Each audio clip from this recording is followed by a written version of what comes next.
Breakfast, tiffin কিংবা snack টাইমে মজাদার আয়োজন মানে অল টাইম ব্রেড।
কাটে কাটে কমা রাখছি সবার কাটে কমা রাখছি সব আমার দাঁড়িয়ে আমার যদি আল্লাহবাক মৃত্যুবরণ করেন যখন আমার মাটি দেব আমি সব রাখা দিচ্ছি একটা দাঁড়িয়ে করতে পারিনি।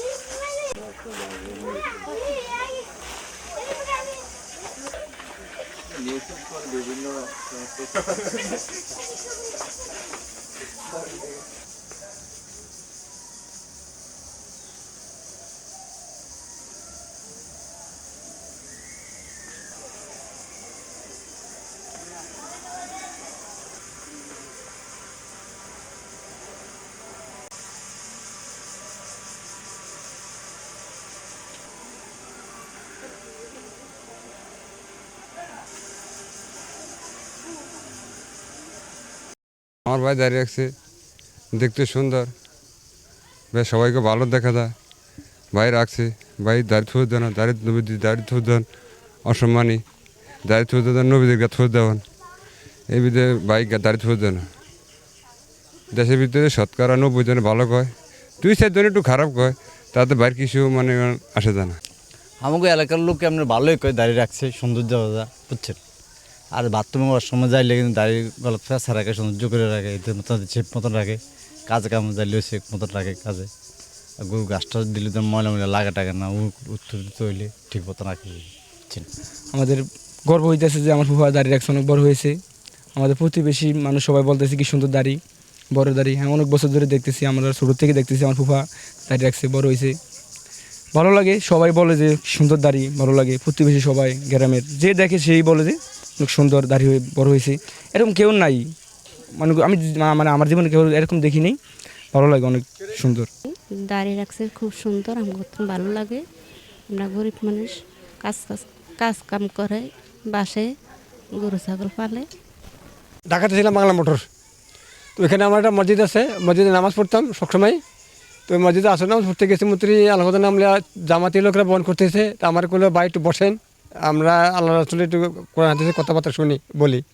তো বসলাম, বসার পরে হেরা আবার 3 দিনে জামাতে লয়ে গেল, ওই দিনে লয়ে গেছে আপনার আজিমপুর গোরস্থানের মসজিদে, ওইখানে ছিল, ওখানে আমরা জামাতে ছিলাম 3 দিন। ওই যেদিন গেছি জামাতে ওই দিনে সর্বত রাত্র, হ্যাঁ, আসর নামাজ পড়ছি। আসর নামাজ পড়ার পরে আমির সাহেব একটা কিতাব নিয়ে বাড়ি বসলো, বসার পরে এই দাড়ির সম্বন্ধে কথাবার্তা বলতেছেন। হ্যাঁ, আল্লাহ রাসূল মেরাজে গেছেন, আল্লাহর সাথে রাসূলের সাথে কি কথা চা পাওয়া হয়েছে, উম্মতে চা পাওয়া হয়েছে, কথাবার্তা হয়েছে, দাড়ির ব্যাপারে কথাবার্তা হয়েছে। ওখানে শুনলাম, শোনার পরে স্যার আমার মাথার ভিতরে ঢুকে গেল। মানে তখন দাড়ি ছিল না, তখন মনে করো 8 হইতে 9 বছর আগে, 8 হইতে 9 বছর আগে আমার দাড়ি ছিল না। তখন ওই কোরআন কিতাবের কথা শুনি না, আমার এই মাথার ভিতরে ঢুকে যাওয়ার পরে আপনার সর্বত্র রাত্র ছিল। আপনার এলাকার মুসল্লিরা রাত্রে 12টা পর্যন্ত নামাজ পড়ছে, সরকারি কোয়ার্টার, সরকারের লোক তো, রাতে 12টা পর্যন্ত নামাজ পড়ছে। নামাজ পড়ার পরে আপনার হেরা চলে গেছে। তা আমরা 22 জনের 23 জন জামাতে ছিলাম। আমরা 1:30-2টার মতো নামাজ পড়ছি। নামাজ পড়ে আমরা শুয়ে পড়ছি, আমাদের সাথী পরে শুয়ে পড়ছে। তখন আমার ঘুম আসে না, তখন অনুমান করলাম যে আজকে তো আল্লাহর কাছে চাওয়া পাওয়ার রাত্র, আজকে আল্লাহর কাছে চাওয়া পাওয়ার রাত্র। হ্যাঁ, তাই আমি তো ভুল করছি, দাড়ি শাস্তিছি, প্রতি সপ্তাহ 3বার দাড়ি চাচ্ছি। আজকে আর মনে করি আল্লাহর কাছে ক্ষমা চামু, আল্লাহর কাছে মাপ চামু, আল্লাহর কাছে ফরিয়াদ করুম, আল্লাহর কাছে কান্দুম যে আল্লাহ ভুল করছি, জীবনে করবো না। আর যদি দাড়ি আমার দেন, আমার দেওয়ার মতো দিবেন, আপনার মন মতো দিবেন, যে আপনার দুনিয়ার মানুষের জন্য চোখের আপনার গোলাপ ফুলের মতো দেখে। আল্লাহর কাছে যদি 4 নামাজ পড়লাম, আল্লাহর কাছে হাত বাড়াইলাম, আল্লাহর কাছে কান্দাকাটি করলাম। ওই রাত্র আল্লাহ কবুল করছেন, আল্লাহর দন আল্লাহ দিচ্ছেন। স্যার উপযুক্ত আমি আর দাঁড়িয়ে চাচ্ছি না। 8-9 বছর, 9 বছর যত্ন নিতেছি। হ্যাঁ, যত্ন নিতেছি। তার মনে করেন শ্যাম্পু ব্যবহার করতো স্যার, কুমারিকা ব্যবহার করি। আবার মনে করেন তোমার কুমারিকা তেল ব্যবহার করলে স্যার দাড়িটা ফাঁকা ফাঁকা থাকে। ওই নারকেল তেল দিয়ে, বিভিন্ন তেল দিলে নারকেল তেল তো মনে করো শীতকালে বসে যায়, আটকে বসে যায়, এগুলো ওই সেই জন্য ব্যবহার করতে পারি না। ওই কুমারিকা তেলটা দিলে আপনার দাড়িটা ফাঁকা ফাঁকা থাকে, আপনার আর জ্বরটা ভিতর হয় না। কাজ করি স্যার এইভাবে, এই কাজ করতে এখানে দেশে আসা পড়ছি, দেশে আসা এখন কাজ করতো, ক্ষেত কামারে কাজ করতো, গরু ঘাস কাটতো, বিভিন্ন ধরনের কাজ কাম করতো। তো অনেক, হ্যাঁ, এখন এইভাবে লইয়া দিয়া মকার গামছা আছে, গামছা দিয়ে প্রায় দিয়ে পিছনে একটা গিট্টু দিয়ে দিই, আর কোনো সমস্যা না আল্লাহর মতে। তখন মন খোলা ফেলাই, গা ওষুধ দিই, ফ্রেশ হয়ে যায়, তখন মনে খুলে ফেলাই। দাঁড়িয়ে আছে এখন স্যার 36 ইঞ্চি, 36 ইঞ্চি আছে।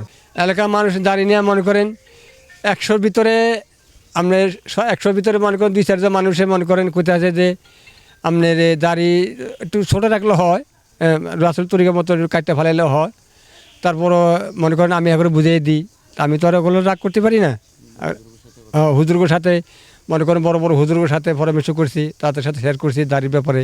হুজুররা বলছে যে আলহামদুলিল্লাহ দাঁড়িয়ে রাখছেন আপনি, আল্লাহ আপনার দিচ্ছে 7,000 দন, আপনি এটা নিয়ে চিন্তা ভাবনা করবেন না, টেনশন করবেন না। এমন কোনো মানুষের মুখের কথা শুনি না আপনি দাঁড়িতে পোষ দিবেন না। ওয়াশরুমে গেলে একটু সাবধানে থাকবেন, সাবধানে রাখবেন। তখন ওয়াশরুমে গেলে স্যার আমি আগের থেকে মনে করেন আপনি যাওয়ার আগেই আমি চেক করে ফেলাই। আমার মনে অনুমতি স্যার, আমি তো আল্লাহর কাছে কাঁদতেছি, আল্লাহর কাছে বলতেছি, আল্লাহ যেমন আমার কাছে চাইছি আমার সেরকম দিচ্ছেন। এরম সারা বাংলাদেশ না, সারা দুনিয়ার মানুষের আল্লাহ আমরা বান্দার চোখের গোলাপ ফুল বানিয়ে দিচ্ছেন। আল্লাহ যে জায়গাতে যায়, যে কোনো প্রান্তে যায় আল্লাহর মতে, সব জায়গায় মনে করেন দাড়ি জোরে মানে চুমা খা। অনেকে বলতেছেন যে হাজার হাজার লোকে বলতেছেন যে দেখবার মতো জিনিস আল্লাহ দিচ্ছে, আপনারা ধন দেখবার মতো আল্লাহ যেমন আমি দিচ্ছে, দেখবার মতন জিনিসও দিচ্ছে। মুষ্টি রাখা ওয়াজিব, সকল মাযহাবের নিকট এক মুষ্টি রাখতে হবে। আর কসুস শাআরু, মুসকে খাটো করো, লিহিয়াতুন, দাড়ি ছেড়ে দাও। হাদিসের ভাষ্য অনুযায়ী দাড়িকে লম্বা করো। এখন কতটুকু লম্বা মাযহাবের নিকট আসছে, সমস্ত মাযহাব 4 মাযহাবের নিকট একই কথা যে এক মুষ্টি রাখা ওয়াজিব, এক মুষ্টি রাখতে হবে। 36 ইঞ্চি লম্বা, এত লম্বা এটা আসলে দেখতে খারাপ দেখা যায়, অতএব উনি এক মুষ্টি রাখলে সবচেয়ে সুন্দর হবে আর কি। ইসলামের সমস্যা নাই, তারপরে কিন্তু এটা দেখতে খুবই খারাপ দেখা যাবে আর কি। এই জন্য যে হাঁটু পর্যন্ত লম্বা রাখতে হবে। এবার উনি রুকু দিলে, সেজদা দিলে একেবারে যে জমিনে ঠেকে যায়, এত লম্বার কথা বলা নাকি।